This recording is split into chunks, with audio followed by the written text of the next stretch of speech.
As we reported, Senator Dianne Feinstein is introducing an assault weapons ban in Congress. Here's what she told me about that. There's no Second Amendment right to bear every type of weapon that you know of. These are a certain class of weapons. They are designed to kill large numbers of people in close combat. I don't believe the Second Amendment covers them. Many Americans agree, but many others do not, including my next guest, who's former Marine Joshua Boston, who wrote a scathing letter to Senator Feinstein that went viral on the internet. Welcome to you, Joshua Boston. Thank you, Piers. Just to clarify your credentials, you served in Afghanistan twice and Iraq twice between 2004 and 2011 with the Marines. You're no longer in the military. Thank you for your service, first of all. Some members of my family would have been out there fighting with you in both of Iraq and Afghanistan, and I know what you guys went through. It's very tough. Talk to me about guns and why you felt the need to write to the senator in the way that you did. Senator Feinstein's legislation is essentially stopping us from owning AR-15s. If it passes, once we register these weapons, they won't be transferable to anybody, which means once I get old, if I want to pass my rifles down to my children, I won't be able to, because it'll be registered in my name and the law says it cannot be transferred.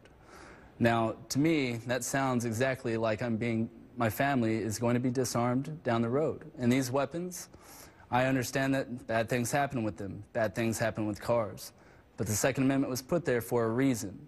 And it was put there to prevent things that we don't want happening with our government. I mean, so that's why I wrote the letter. Right, but you use the analogy of the car, as many gun rights people do. You can't pass the car to your child without registration for the child, involving all the various forms you fill in for that and the various permissions you have to get. What's the difference? The car is not specifically mentioned in the Bill of Rights. Well, Arms are. But nor is an AR-15 assault rifle. Neither are muskets, nor is hunting or sporting, but everybody seems to bring that up.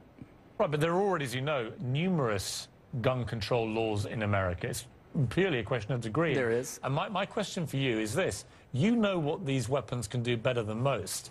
Let me throw to a clip here. This is General Stanley McChrystal, who was one of the commanding officers for the American military in Afghanistan. He was on MSNBC's Morning Joe this morning. He said this. I spent a career carrying typically either an M16 and then later an M4 carbine. And an M4 carbine fires a .223 caliber round, which is 5.56 millimeter, at about 3,000 feet per second. When it hits a human body, the effects are devastating. It's designed to do that. And that's what our soldiers ought to carry. I personally don't think there's any need for that kind of weaponry on the streets, and particularly around the schools in America. Powerful words there from a very high-ranking, recently departed general. I suppose my obvious question for you, Joshua, is this. Why would you want to give one of these killing machines to one of your children anyway? First off, we don't own M4s or M16s. We own AR-15s and different variants of. They're not the same rifle. Right, but you know as well as I do that the AR-15, when it's modified, can perform almost exactly like an M16. I mean, we know that. And we saw with James Holmes, whose trial's going on now, that in Aurora, he was able to unload at least 70, possibly more, bullets into a crowded movie theater in a matter of minutes. We know that. So the difference is almost indistinguishable in terms of firepower at such close range. No, that's not even true. The weapon M4, M16 was designed to engage targets with precision at medium ranges, not for close quarters combat. Right, but if you have an AR-15, whether you're at close quarters or you're 100 meters away, you're going to cause extensive and significant damage.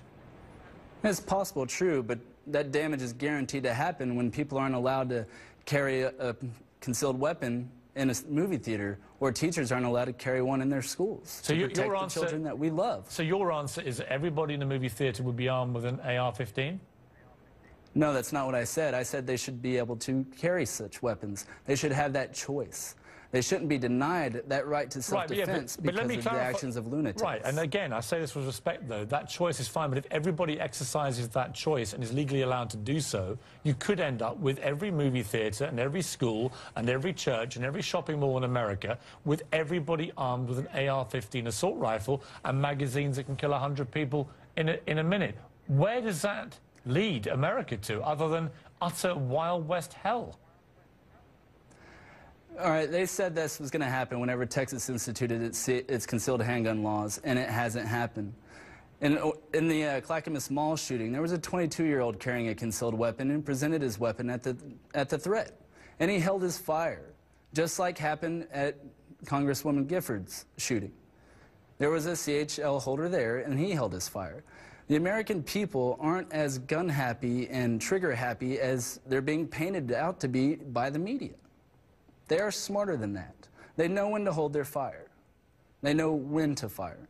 And we can increase the chances of success for these people that get caught in these situations, for their survival, by education. We got to stop making this a taboo subject to everyone because it's scary. We can't give up our rights because we're afraid. Right, I suppose the only thing I would say to that is that I believe the rights of a 6- or 7-year-old child to go to school without the fear of being murdered, to me, exceed and come higher than any rights to own an AR-15 assault rifle. That's my point. Well, Piers, I don't disagree with you. I don't think children should have to be going to school worried about being murdered. But we have to accept reality. No matter what laws we pass, Lord knows we have laws.